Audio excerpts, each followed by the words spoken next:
Salut tout le monde, j'espère que vous allez bien. Et je suis là aujourd'hui pour faire une vidéo totalement en français. Et donc si vous ne comprenez pas, n'hésitez pas à mettre des sous-titres que j'ai mis en anglais, en vietnamien et même en français. Parce que je sais que je vais faire des fautes partout. Je sais. Donc aujourd'hui, je vais essayer de répondre à une question très souvent posée par les étudiants étrangers qui viennent en France pour faire ces études. La question se pose: est-ce que le fait de vivre en France va améliorer mon niveau de français? Et la réponse à cette question est jamais simple.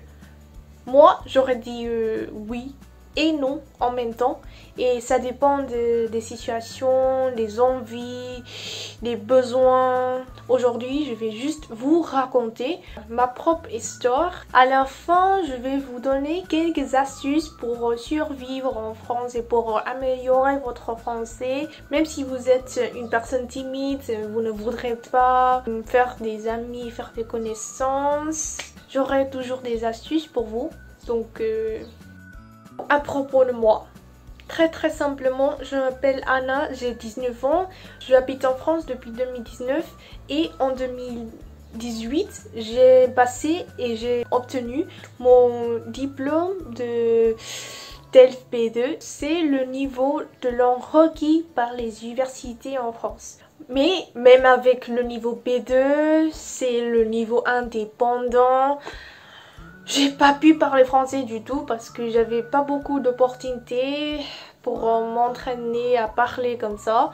Donc j'ai eu du mal à communiquer avec les autres.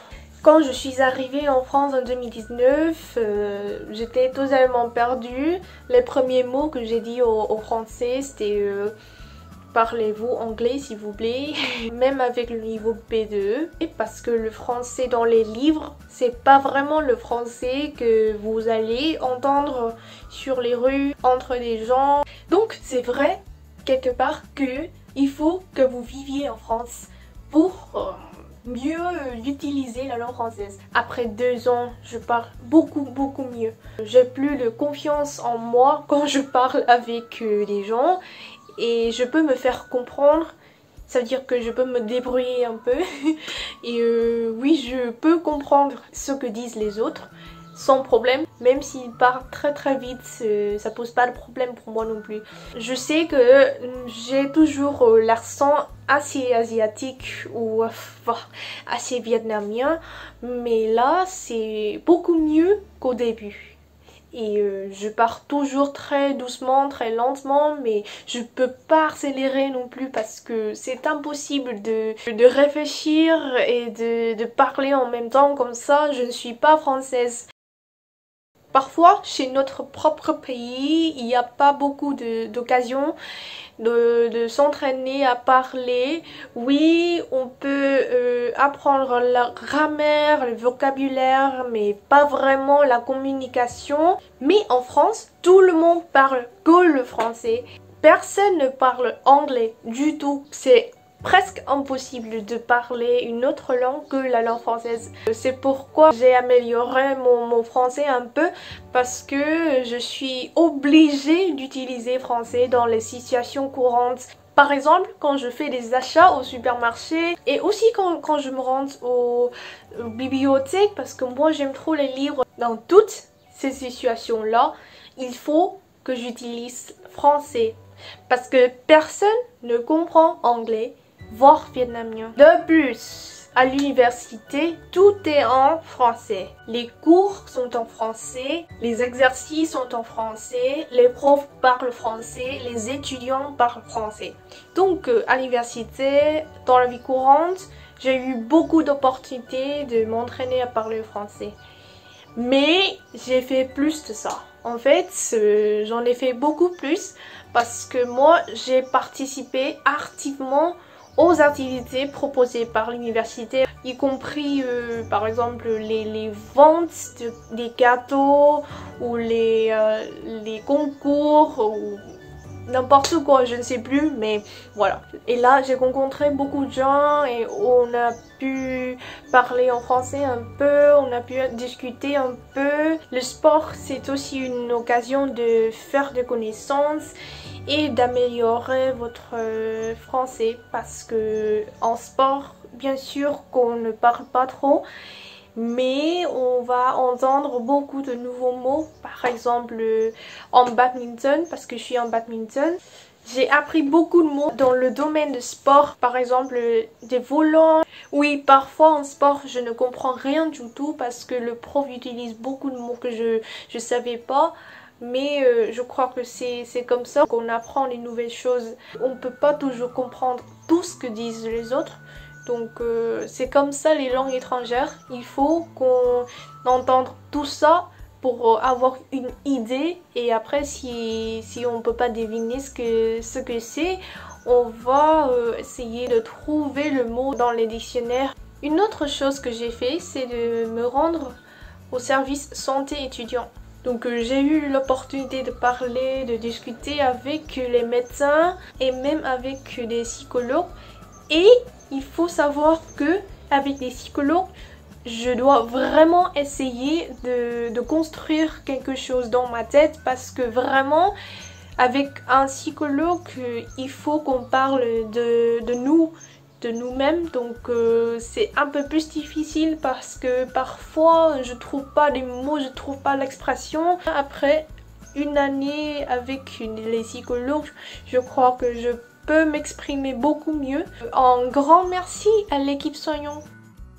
Par contre, le fait de vivre en France n'entraîne pas automatiquement une amélioration dans votre niveau de français du tout. Si vous êtes confiné chez vous, vous avez personne avec qui vous pouvez discuter, ce sera vraiment difficile d'améliorer votre niveau de langue. C'est pas automatique. En fait, il y a beaucoup d'opportunités en France, mais il faut que vous preniez ces opportunités-là. Si vous parlez bien anglais et vous dépendez de la langue anglaise, ça va être très difficile d'améliorer votre français. Parce que oui, je comprends que le français fait peur.